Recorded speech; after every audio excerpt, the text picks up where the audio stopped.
hacemos o lo que están haciendo hoy es parte de lo que Dios diseñó para el hombre, para la mujer. En el Génesis Dios dijo, no es bueno que el hombre esté solo, le voy a hacer una ayuda adecuada, una ayuda idónea. Y yo creo y estoy seguro que el mejor estado del hombre es el matrimonio.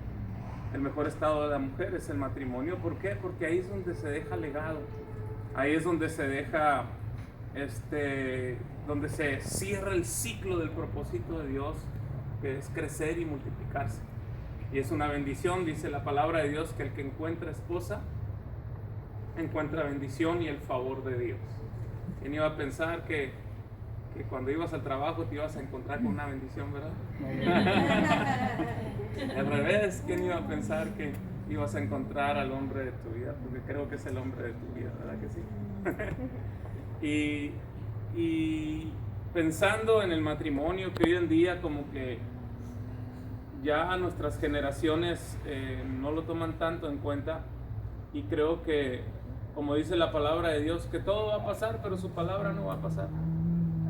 Y los deseos de Dios y el diseño de Dios sigue estando vigente hasta este día.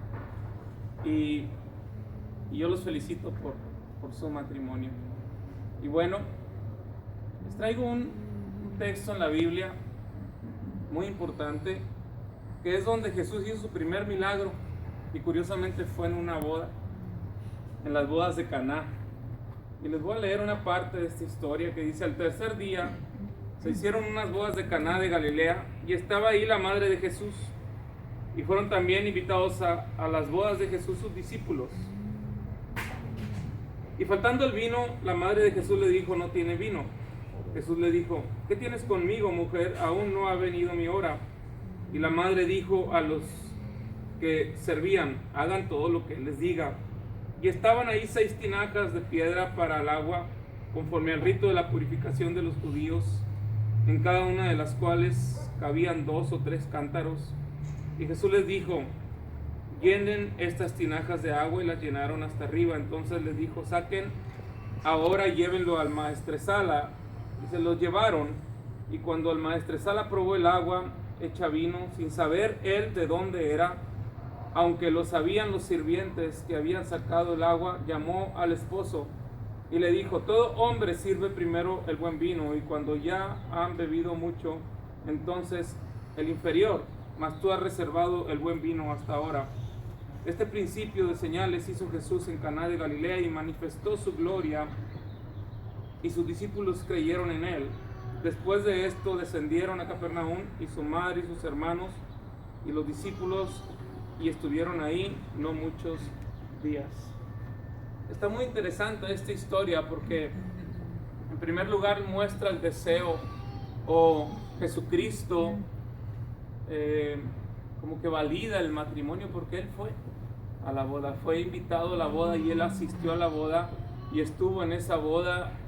Y el primer consejo que recibimos de la palabra es que ahora que van empezando su vida, porque lo padre o lo bueno, mejor dicho, de este día es lo que empieza mañana, cuando empiezan a vivir juntos.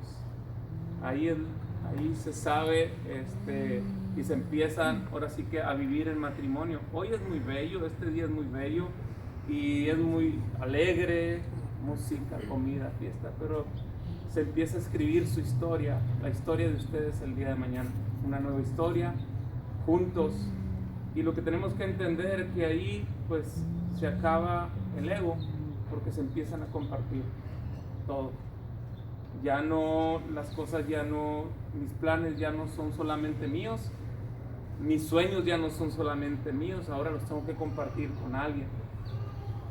Y yo veo aquí en esta historia que Jesús le da mucha importancia al matrimonio, porque él asiste al matrimonio, ¿sí? Y asiste con sus discípulos. Y para mí eso es importante, que un matrimonio invite a Jesús a estar con ese matrimonio. Eso es sabio. Hay una parábola donde se habla del necio y del insensato y del sabio.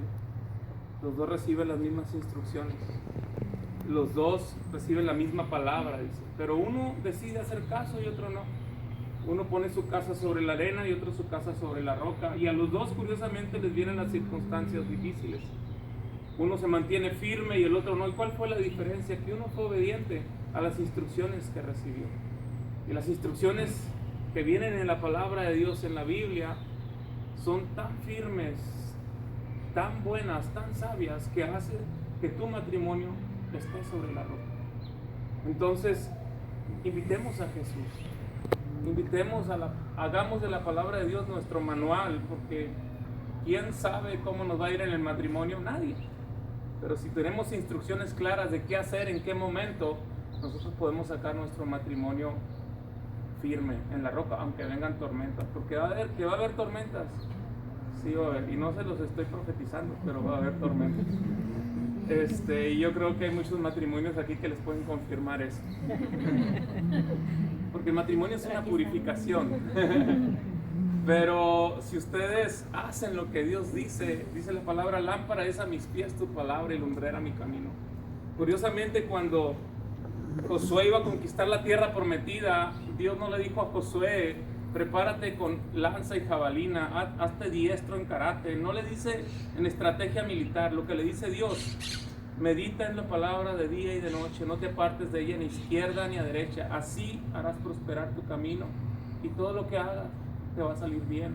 Yo creo que ustedes quieren que su matrimonio les salga bien, y ustedes van a conquistar hoy, tal vez no una ciudad, pero van a conquistar un futuro en matrimonio, van a conquistar una familia en matrimonio, y la instrucción es la misma: no te apartes de las instrucciones de Dios, no te apartes de lo que Él dice en su palabra, ni a izquierda ni a derecha. Va a haber muchos consejos en todas partes, pero el consejo más fiel y más correcto, la fórmula que va a hacer que su matrimonio llegue a puerto seguro, es la palabra de Dios. Curiosamente, en esa misma